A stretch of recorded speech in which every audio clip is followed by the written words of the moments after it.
سلام دوستان عزیز، خوش اومدین به کانال من بتی هستم. امروز با یک دستور بی‌نظیر و خوشمزه به سراغ شما اومدم با سالاد ماکارونی خوشمزه.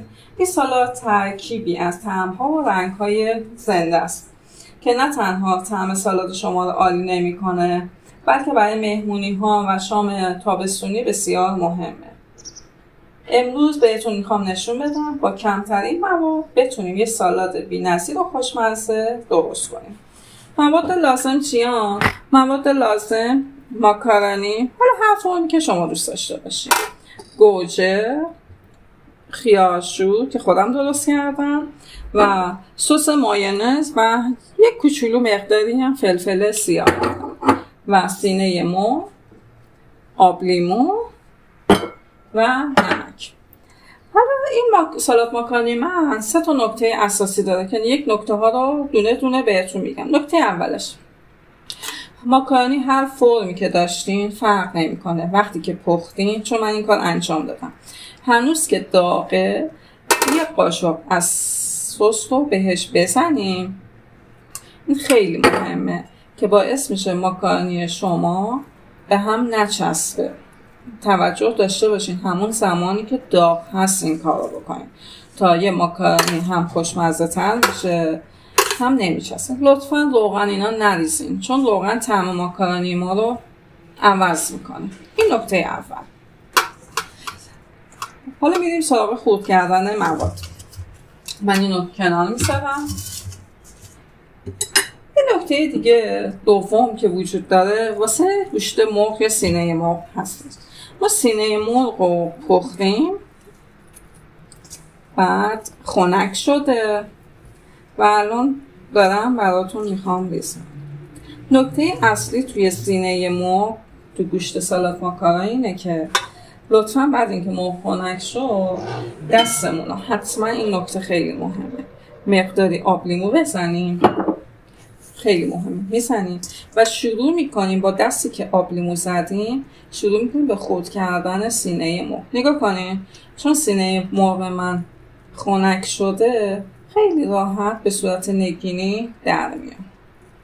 این آب لیمو کمک میکنه طعم مرغ من رو خیلی لذیذتر کنه.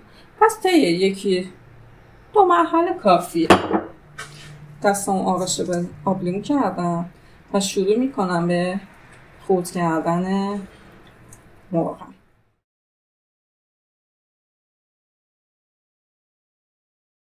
سینه مرغ من خرد کردم به همین اندازه کافی. میرم سراغ خیارشورم در حد نگینی خرد میکنم. اندازه مواد من چون اینجا اعلام نکردم، به اندازه خودتون بستگی داره. هر میزانی که دوست دارین گوشت مرغتون زیاد باشه 2 تا سینه مرغ بزنین، دوست دارین کم باشه کمتر مصرف میکنه. اندازه‌هاشون کاملا سلیقه‌ای و دست خودتونه. حتی واسه خیارشور هم به همین میزان. لطفا خیار رو رنده نکنین، حتما نگینی خرد کنین، هم خوشمزه تره. وقتی که میخورین لای دندون میاد، اون طعم واقعی خیارشور رو داریم ما.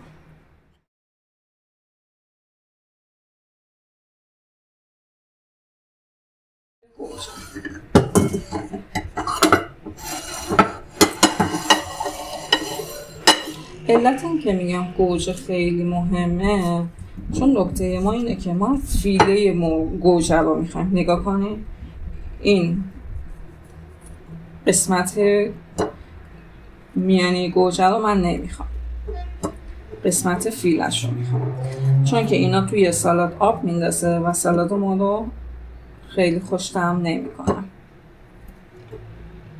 دیدین؟ حالا اینجا عزیز میکنم براتون. گوجه فرنگی توی سالاد ما باعث میشه که سالاد ما رو بسیار تازه نگه داره و یکی از فیتوفن‌های سالاد ماکارونی به نظر من همین گوجه است. گوجه باعث میشه که موندگاری سالادم بالا بره. شما میتونین این سالادی که میگم حتما باید گوجه داشته باشه، نه فقط فیله گوجه، باعث میشه که ماندگاری سالاد ما خیلی ببره بالا. تقریبا من به جرئت میتونم بگم 5 الی 1 هفته اگه تو یخچال باشه اصلا طعم سالاد ماکارونی شما اصلا تغییر نمیده.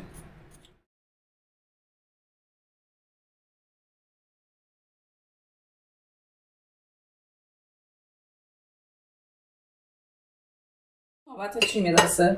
نوبت ماکارونی میرسه.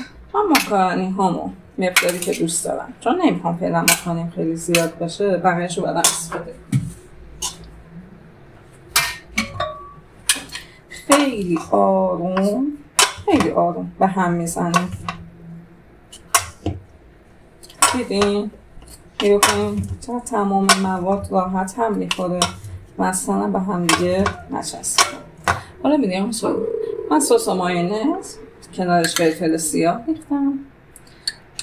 اینجا یه نکته دیگه هم هست، شما سس مایونز رو توی مرحله اول خیلی کم استفاده کنید، بعد اونو بزنید توی یخچال، نیم ساعت استراحت ببینه، 1 ساعت استراحت ببینه، یا هر موقعی که سروتون هست.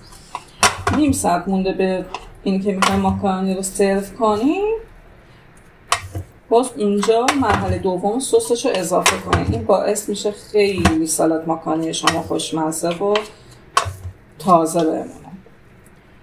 و حتی این سالاد ماکارونی رو برای مهمونیاتون، جشن تولدها یا هر مناسبت که خودتون دارین میتونین 1 روز قبلش درست کنین بذارین توی یخچال، هیچ مشکلی براش پیش نمیاد. اتفاقا خیلی هم خوشمزه و لذیذ میشه واسهتون.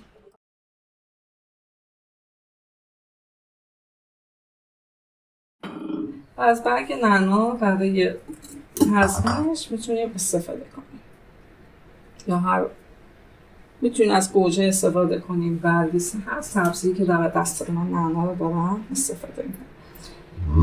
امیدوارم از این سالاد ماکارونی امروز من خوشتون اومده باشه. زندگیاتون در جریان. خداحافظ.